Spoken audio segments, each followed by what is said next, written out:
Welcome back to Primetime News, and a special welcome to those of you watching online at onespotmedia.com.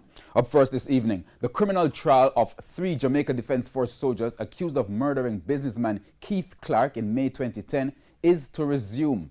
The Constitutional Court ruled today that good faith certificates signed by former Minister of National Security Peter Bunting, which purported to make the men immune from prosecution, are null and void. Now, TVJ's Giovanni Dennis has the details and reactions.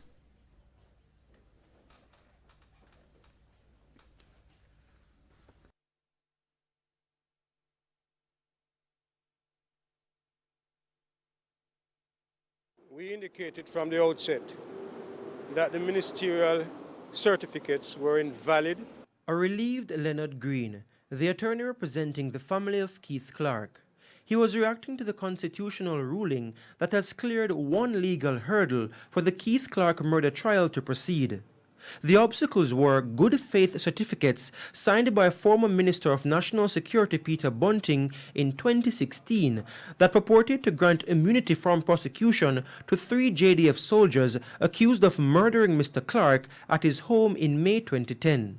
In the 55-page judgment, the court ruled that the minister's decision to issue the certificates at the time he did and in the circumstances of this case was unconstitutional, noting that it was manifestly unreasonable and unfair for the minister to grant the certificates after such a long delay. And we felt that a minister could not have the power to discontinue criminal proceedings, particularly in circumstances where persons were charged for the serious offense of murder.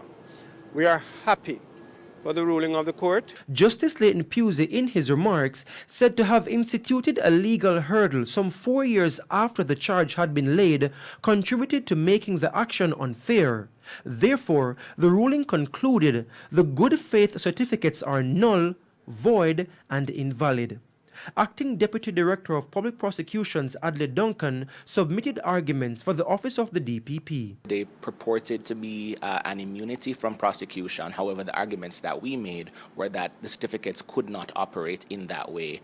Also, the argument, an argument that we made was that on the face of the documents themselves, they refer to a forum or an opportunity to challenge the good faith being claimed.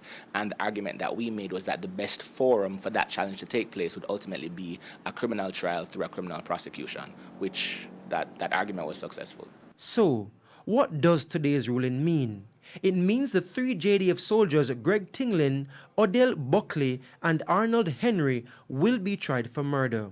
The case was initially brought by DPP Paul Llewellyn in 2012. We are now in a position to agree a trial date with Defense Counsel, and when that has been done, the matter will be taken from the mention list and put back on the trial list. The matter must go on.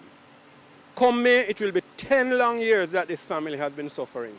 And in my view, I don't think our court system would want to keep this matter much longer. The matter is to be dealt with expeditiously and disposed of. Keith Clarke was killed at his Kirkland Close St. Andrew home May 27, 2010 during a JDF operation in search of the now convicted drug lord Christopher Dodos Coke. In the meantime, Mr. Green says the family of Keith Clarke is also claiming significant damages. Their house and vehicles were shot up and the home was invaded.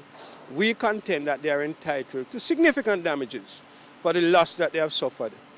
They have suffered in silence for years. They have said nothing. In fact, this is the first time that Dr. Clarke is making a public statement.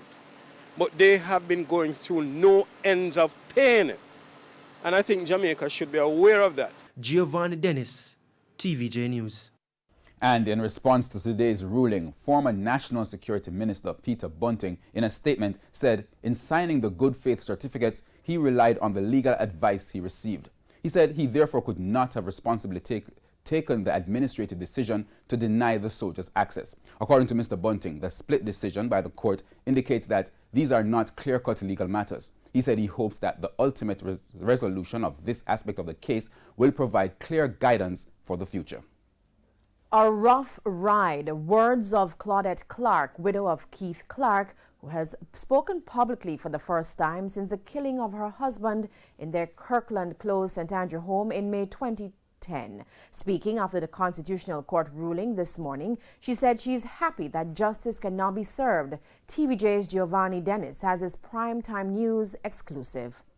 A kiss on the cheek for attorney Leonard Green from one of two daughters of Keith Clarke, and a smile from Dr. Claudette Clarke, the wife of the businessman who was killed by 3 JDF soldiers in May 2010. She's smiling because almost 10 years after his killing, the way is now clear for the trial of the men accused.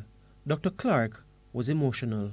Emotional because I've been going through this for 10 years now. May will make 10 years. So I was very emotional at first, but also in that emotion was happiness. Happiness because I feel that the laws of our country and the court system is working. The last 10 years for her and her family, she explains, have been rocky. It's a rough ride, pulling away from your home, have to leave your home, all that you have worked and built, was technically not living anywhere. Felt a little wild, but just my children and my family members taking care of us. Didn't have a vehicle and all of that. I don't want to go into it, but it has been really rough. But despite the suffering she describes, she's adamant in her belief that justice will be served. I believe that this is my country and I have to believe in the system, and I'm still hoping and praying that everything will be well. But it has been a rough ride for my family and myself. Dr. Clarke also expressed sympathy for the other parties involved. Because I know I've been suffering for 10 years, so I understand that they probably too have been suffering too. But my Christian principles and God is in charge of my life, and I know that the truth will come out. Giovanni Dennis, TVJ News.